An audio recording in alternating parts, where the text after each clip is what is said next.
All right, we do it every year. Midseason awards.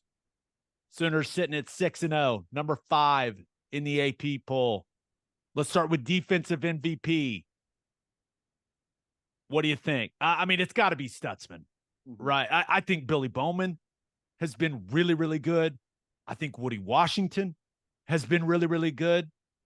Gentry Williams, he may be the guy that stood out the most when you think about the improvement. Ethan Downs after that Texas performance, but Stutzman is, especially you factor in the speech. I mean, come on. I mean, Stutzman's the only answer, right? Yep, I think he's still. I haven't updated it this week, but I think he's still leading the conference in tackles. Our He's got stats great department numbers on that real quick. He's got a pick six. He's scored a touchdown this year. He's the he's the focal point of the defense, right? You can't talk about Oklahoma's defense right now without talking about Stutzman. He's getting better and better. Still has a long ways to go. I mean, there's still a lot of things that he can improve on, but he's playing some really good football right now. And I think he's going to continue getting better. And by the end of the year, he's going to have himself in position for all kinds of awards, All-American, All-Conference. Everything's on the table right now. And that's really all you can ask for. Another name? Peyton Bowen. Because I don't even know if you would call him a starter. I don't know how you exactly label what he is, but he's always got his hands on the football. He's batting passes. He's intercepting the ball. He's putting his helmet on it, forcing fumbles. He's recovering fumbles. He's blocking punts. If there's a freshman MVP, mine goes to Peyton Bowen. I think that is. I mean, PJ has shown some flashes, but Peyton Bowen has been. I mean, he's been a difference maker in the back end, especially when some guys have gone down. Right? We've seen multiple guys miss time at safety, and when guys have gone down, like he's stepped right in and played at a very high level. Stutzman officially gets the award, though, right? Defensive MVP midseason. Yep. So I looked it up. He is first in the Big 12 in tackles with 58. He is second in the league. Right. And remember, this is an inside backer with 10.5 TFLs. Big time. And he's the emotional leader of the defense. You mentioned it. He's playing at an All-American butt kiss award type level. And he's had to battle through that stinger issue. Right. Yeah, so he's played at a high level and he's done it right. Battling through some pain, which is really impressive to me. I do want to give Woody Washington some shine. He's got like 26 tackles on the year, but it's been so quiet for him, which typically is a very, very good thing at corner. So I think he's been extremely consistent and deserves some shine for the level of consistency he's shown this season. Yeah. And he's coming off a good Texas game. He had a huge play that very first play of the game. He made an awesome play. Great defense on that deep ball in the fourth quarter.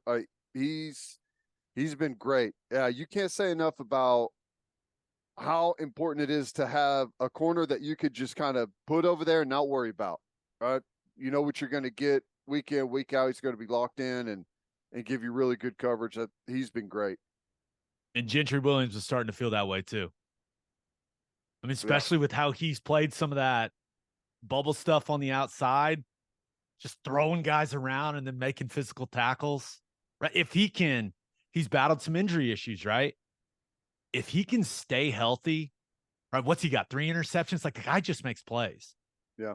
So the corner situation is, I mean, one of the big question marks coming in the season was that corner opposite of Woody Washington. And Gentry Williams, man, he's played some really good football when he's been healthy.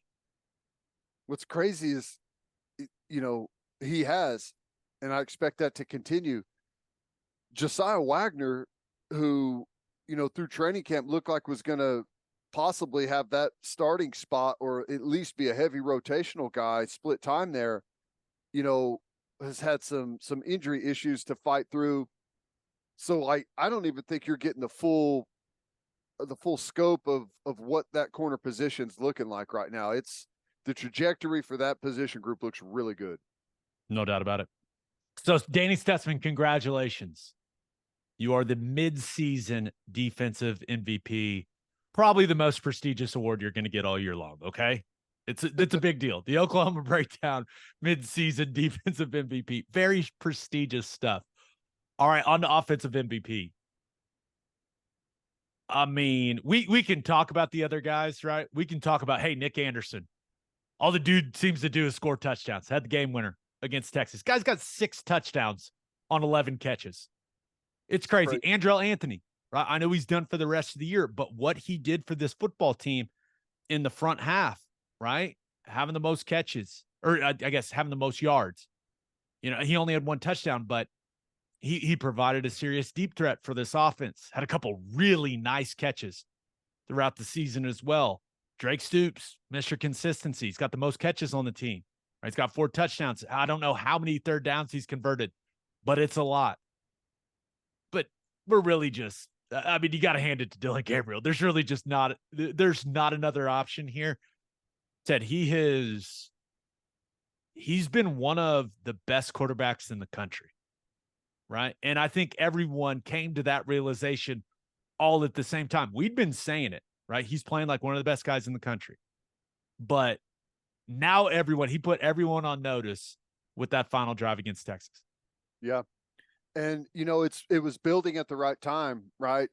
The Iowa State game at home, that was one of the talking points coming out of that game is, hey, Dillon Gabriel's got a little different edge to him right now. The way he's running the football, he's got some attitude, he's being aggressive, and he carried that right into the Texas game. And obviously that game-winning drive and game-winning throw is perfect build for the second half of the season.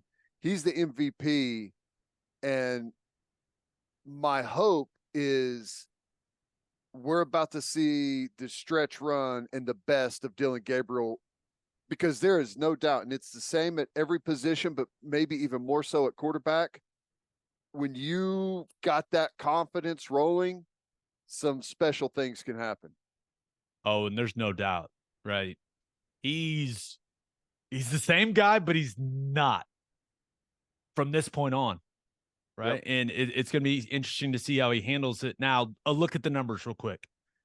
Completing 72% of his passes, just shy of 1,900 yards, 16 touchdowns, 2 interceptions. He's got 208 rush yards and 5 rushing touchdowns, and 1 iconic game-winning drive in OU, Texas. The numbers are good. The efficiency is off the charts. I mean, he's been really, really good. And congratulations to DG, the mid-season offensive MVP award from the Oklahoma Breakdown. It truly historic stuff for the starting quarterback. Impressive. And here's the thing, man, that Heisman race. Don't Caleb count Williams, out. USC may win. They're going to win some games, but with the way that defense is playing, they're going to lose some games. Yeah, he's not going to win it. I would say whoever comes out of it, and we're going to preview Oregon, Washington. Mm-hmm. The quarterback that comes out of that on the right side, probably in a really good spot, right? Yep. When it comes to the Heisman talk. Jordan Travis at Florida State he's had a rough go of it lately. Yeah. I know people don't want to say it, but when you really look at it, if OU takes care of business, man, Dillon Gabriel could win the Heisman Trophy. I know. And he's got that moment too. Yeah. Everyone watched that drive. He has the moment. I don't think winning back-to-back Heisman trophies is, I know it's been done, but it's like that barrier that you just almost don't cross. No matter what it looks like, it's almost impossible to win it back-to-back. Caleb Williams is the best player in college football, right? And if we're talking about who the best is. Like they could stop it right now and just hand it to him. But it's not necessarily just about that, right? And I would say that USC is nationally like trending down. It was exciting last year. I don't think it's as exciting this year. So I don't think he's going to get that vote. I think it's if Dylan Gabriel plays really well, like I expect, and Oklahoma goes and wins the Big 12 championship, and one-loss team, perhaps undefeated team at the time, he's going to have as good of a claim to it as anyone else because the numbers I imagine are going to be there. No, I'm with you. If they continue to win football games, at the very least, he's going to have a seat there at the ceremony in New York City, which is a big damn deal, man. It's, I mean, not only for him personally, but for the program, right? Because just think about some of the conversation around OU and the offense. It was, oh, well, Lincoln Riley's gone. You know, they're not going to have they're not going to have the guys at quarterback anymore. They're not going to have those Heisman caliber guys. Okay. Yeah. All right. Well, hey, do you kind of want Jordan Travis to win it? And are you invoking the spirits of 2000? Why not? Why not?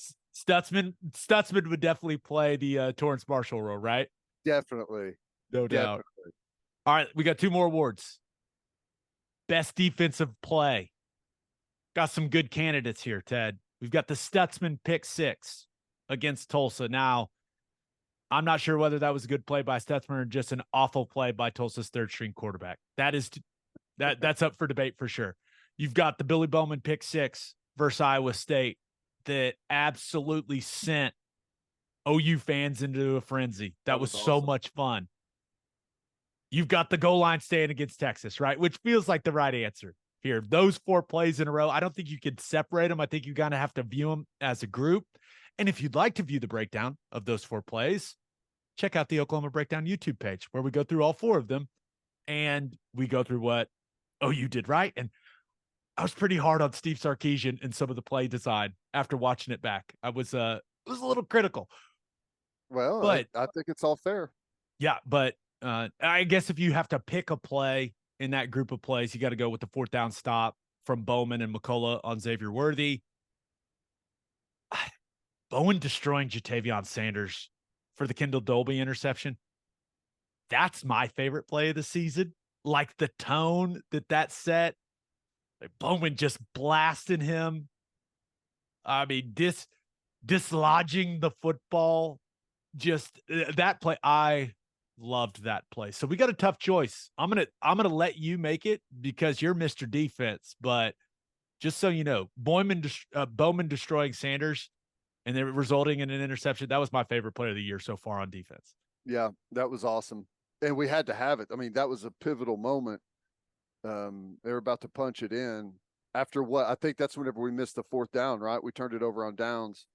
So to get that stop. No.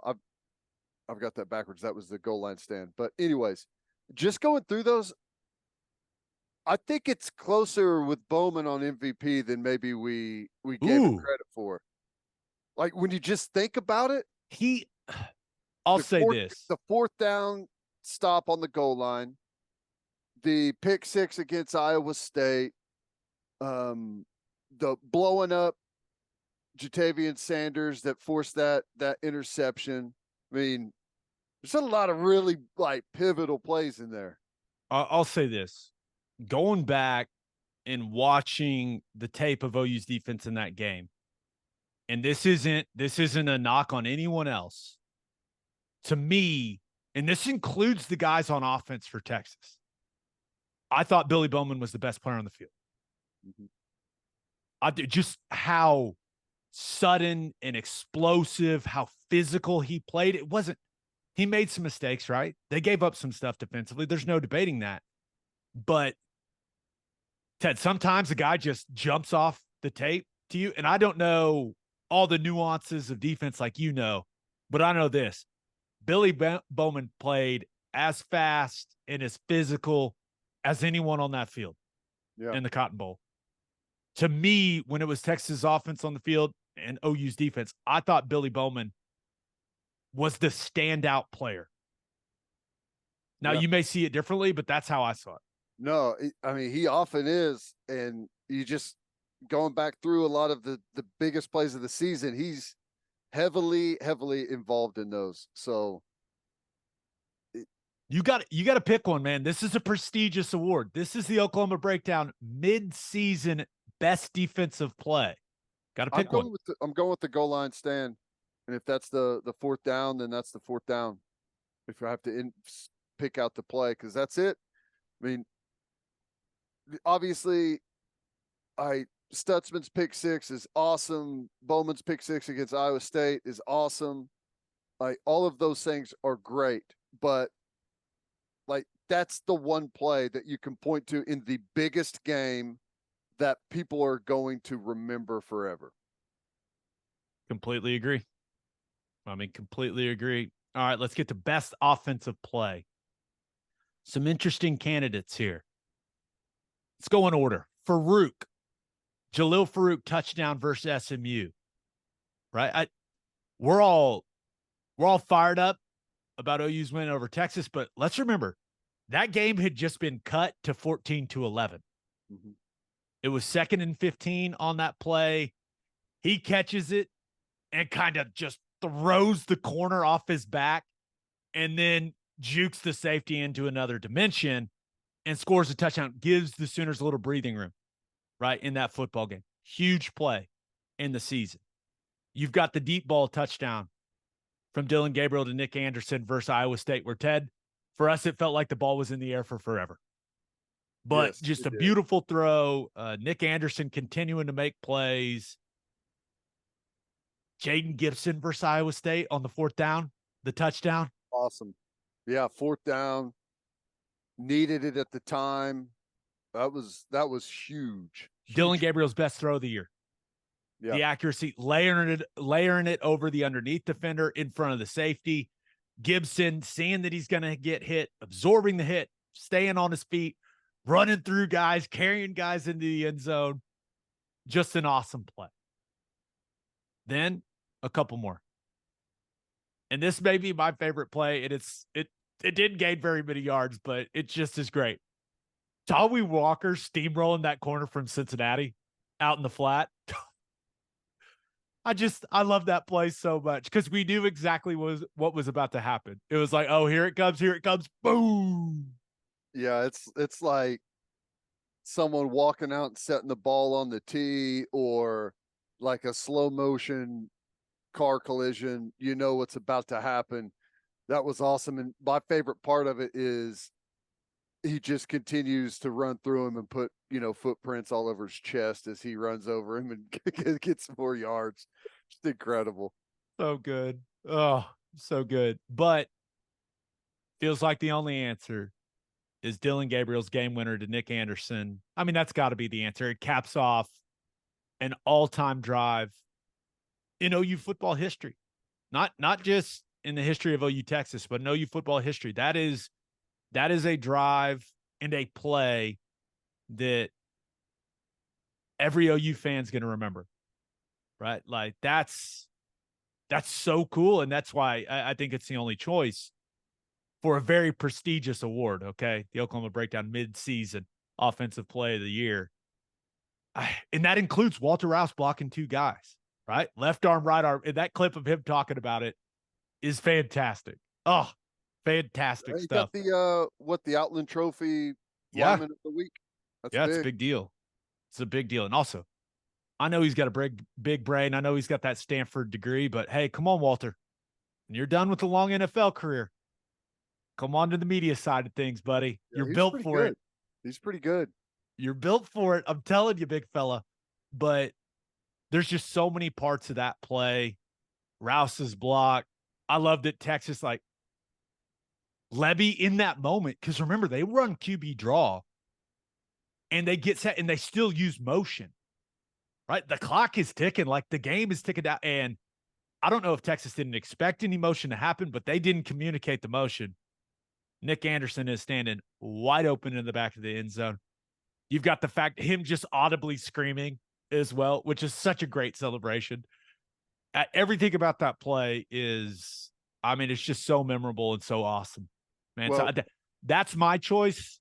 I will let you hand out the award, though. Well, just real quickly to reference the X's and O's video we put out, that fourth down stop by Billy Bowman with the two guys playing in and out on the two receivers, we motion and create that same exact situation with the two eligibles to Dylan Gabriel's left, and they screw up the in and out call, and they both cover the underneath guy, and you can see them screaming at each other afterwards.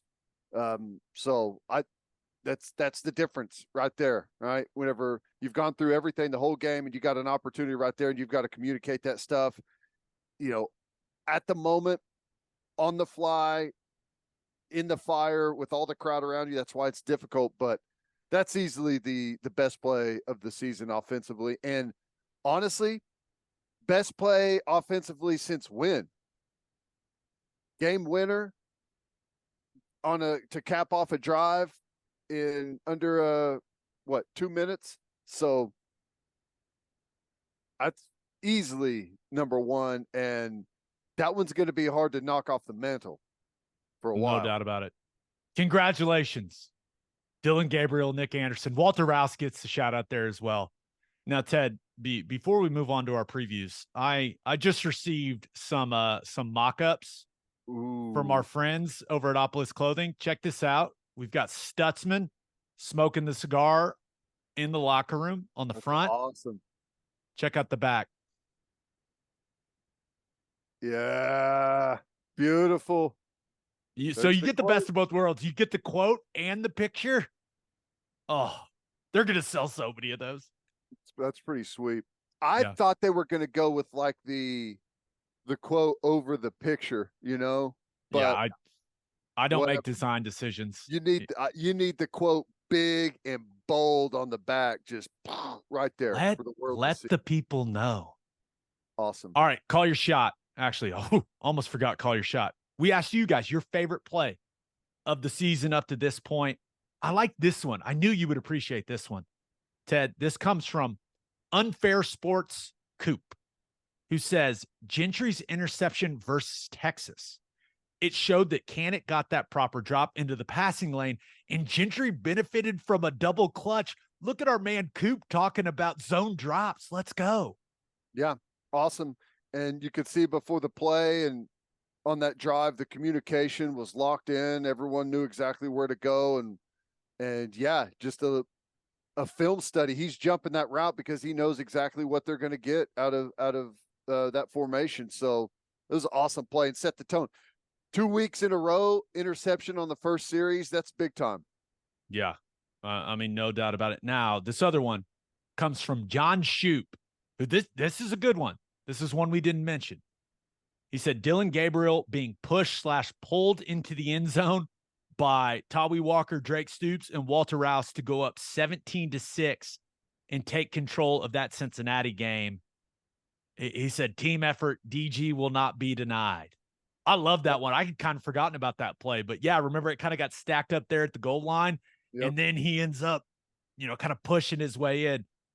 That's the extra effort, right? The uncommon effort. Venables talks about it all the time.